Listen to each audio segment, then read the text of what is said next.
Hello everyone, this is Stef Van Vynckt, a harp player, and he will be soon performing his first solo show in das HAUS on the 21st of March, and it's called Forever is Composed of Nows. And we're going to dig a bit deeper into the program. Stef, it's almost happening. Are you ready to rumble? Oh, definitely. I'm looking forward to the show so much. Yeah. Well, it's your first solo show. Yeah. That you're going to do for this house. And it comes with a big urge to tell it. Yeah. Why this urge? Oh, definitely. Yeah. I think it's a personal urge for starters. Like just a story that I want to share with people, I think is a story that a lot of people know and can identify with. And like, I think it's this urge in connecting with people on that regard. And then also, of course, there's the urge that I'm going to be playing some amazing music that I definitely want people to get to know by composers that they might not know of now, but definitely will after they've heard the concert. Okay. Forever is composed of nows. Explain a bit the title. Yeah, Emily Dickinson. Great poet. I came across her work years ago already, but this project started when I was in residency at MoCA in Massachusetts. And Emily Dickinson is actually from just around the corner, basically. And then when you start reading her work, it's all about time and how you experience time. It's also about death and how life is precious, and forever is not like a liminality thing. It's not like something that you can't touch. In her poetry, it becomes something that's very tangible because it's about living now in the moment. There's also, you had a life-changing experience in another artwork, which is not from a writer, but rather of a visual artist, James Turrell. Yeah. What happened? Where was this? What was this? Yeah, so this was during my time at MoCA in the States. That was insane, just being in his works, all of his works basically. But I spent time in his Into the Light installations, which is basically some kind of infinity room. So yeah, you're standing there on the edge of basically nothingness, or that's at least the illusion that he creates. And then of course there's a sky space as well. I just sat there for I think almost 2 hours straight, just looking into the sky and just time passing super slowly, or just also losing track of time whilst you're there. We don't do that enough anymore, I think. Because you made also this parallel with how we are connected to our phones nowadays, how we're constantly watching different screens. So is that how it relates to that, or? Oh, absolutely, yeah. We've got such a short attention span nowadays, and we switch from phone screen to computer screen to whatever, or even multiple screens at the same time. I've got this very bad habit where I'm watching something and I'm doing work on another screen and I'm sending an email on another screen. So yeah, and there's music playing in the background, whatever. So it definitely has to do with that, where you come in a space, or James Turrell did that to me at least, where I was in a space and you weren't doing anything. So it's this weird thing where we're used to doing so many things at the same time that we don't know how to do anything anymore, basically. Yeah, you'll see in most of the works that I'm playing that they're very... it's funny, they're very energetic in a way, but they're also very like time-based. It's long works that like take you on a trip. I guess since I'm such a big fan of American minimalism as well, someone like Philip Glass being on the program just makes sense to me, because to me they were almost the first ones that played with the idea of time so much in their works, where you have to take the time and sit through the whole process to feel the shapes shifting and stuff. Yeah. And I think throughout the program that I compiled now and I work with on composers, we're playing that same game, like trying to alter the sense of time, basically. Yeah. A few weeks ago, you shared with me that there was something that you were afraid of. Oh, yeah. Can you Elaborate. elaborate? And what is that fear? I've got a very, very big fear of dying, which is, I know, a very dark turn that this just took. But yeah, I think I love being alive. I hope. Yes. I love experiencing. I love people. I love spending time with people. I love being here, for example, just for this small talk. It's all great moments that make your life precious, I think, and that give meaning to your life. So yeah, of course, I'm scared of losing all of that, of losing those connections that you've built, losing all the ideas and all the memories, that they'll be fading or something. And I think that's why I love Emily Dickinson's line as well, "The forever is composed of nows," because yeah, sadly, I don't believe that I'll be living forever. But it's very comforting, that idea that it's about the now. Your forever, in the end, is just going to be a compilation of little moments of nows. Yeah. And is there a piece in the program that deals with that fear? Oh, definitely, yeah. I decided to include Nico Muhly, The Street, because of multiple reasons. It's become kind of my go-to piece, I think, too.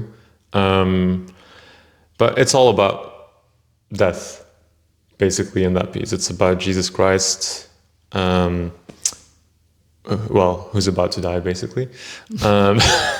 For him, yeah. Yeah.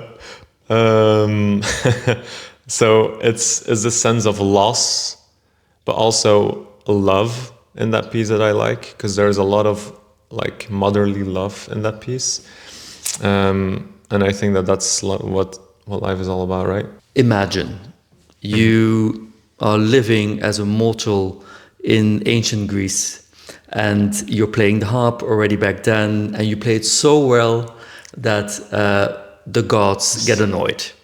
And as a punishment, they put you on a rainy Belgian hill, and they say from now on until eternity, you have to play the harp over and over again, and only one piece over and over again. But they grant you one wish, and it's that you can choose from the program one piece that you'll have to play forever and forever.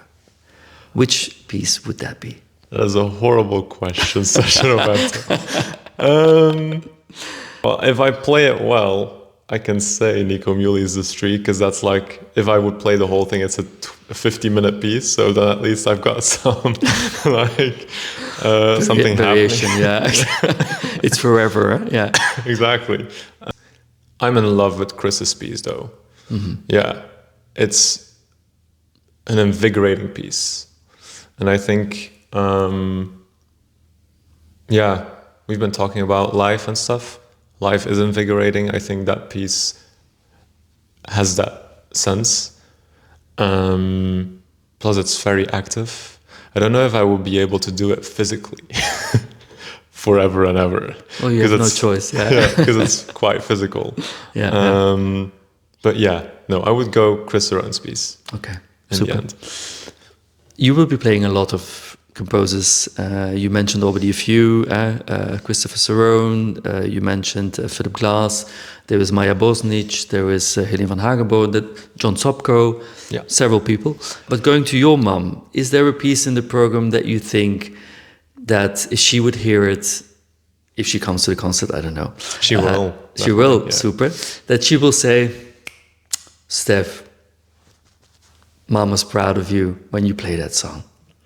Oh. Well, I know that my mom loves Nico Muhly's The Street. She adores that piece. She hasn't heard Chris Saron's piece live. She's only heard like one of those MIDI mock-ups, you know, and she already was like, whoa, this is cool. So it might be that one. There's a lot of the music. It's my mom, of course, so she hears me practice this stuff all the time. So she knows a lot of the music already. But, you know, because of that, let's say Helene van Hagenborg, because she has never, ever heard a single note of that yet. So, Okay. yeah. And it's a nice combination of electronics and harp. Yeah. And is there a piece that your mom would say, I love you nevertheless? Oh, definitely. First thought would be Maya's piece, but she knows Maya's piece now, and she is grown on her. I think Maya's piece might be a grower, like that it grows on you as a listener. Good then that it's also like extended, so it's not just 2-minute piece. But it's a piece you chose. You really wanted to play it. Oh, definitely. So there must be a reason why it's really worth listening to it. Oh, definitely. I mean, you know, to me, the best feeling in the world is if people come up to me after the concert and they're like, what the hell did you just like make? The sounds that you got out of the harp. So Maya's piece is just great in that regard. When I met Maya first time, when we started working on the piece, she told me that maybe you should start running, like training for a marathon to be able to play the piece. And it really is like that. And I think that's what I like about the piece. To me, watching performers on stage, giving it their all and like being on the like border of it being too much and not being to play it almost physically, like seeing the physicality of playing. I love that so much. And Maya's piece is definitely like that. And you're playing it all though in Das HAUS. Yeah. I know you find that important. Yes, I do. Why Das HAUS? Because Das HAUS is a venue with and I didn't think I was going to use this like en vogue word, but it's got a vibe. It's got such a vibe, Okay. seriously. It's a warm audience that is interested in hearing new stuff. That is also very, I mean, as a performer, you feel the energy of a room, you know? And coming to watch concerts at this house for me has been like, you feel the energy that room is giving to the performer. It's like they are like, I don't know, it's this bunch of people sending all their positive heart to the performer. And that way you get the sense that it's like an occasion that you wouldn't get anywhere else, basically. Part of a Das HAUS audience is not necessarily acquainted with classical music or with contemporary classical music, let alone that they know all the composers that you will be performing. But this is music that is very dear to you. So you really want to share it with them. What is it exactly that you would like them to explore during your concert? What is it that you want to share with them from your story? Yeah, there's multiple things there again, you know. So first off, I think it's that the harp can sound in a lot of different ways that are very, very unexpected to most people. So I think breaking through that idea that people have about the harp is one thing. And there are so many great composers out there, like that are doing beautiful work. Absolutely. So for me to be just able to share new music, and I'm convinced that people after the concert will come over and be like, I didn't know that composer, but now I know them, and I'm so grateful that I do. I'm convinced of it, seriously. Super, and I'm also convinced that this will happen. Yeah. Last question for you, Stef. It's a question I tend to ask several musicians. What is a question that no one has ever asked you, but you would love to answer?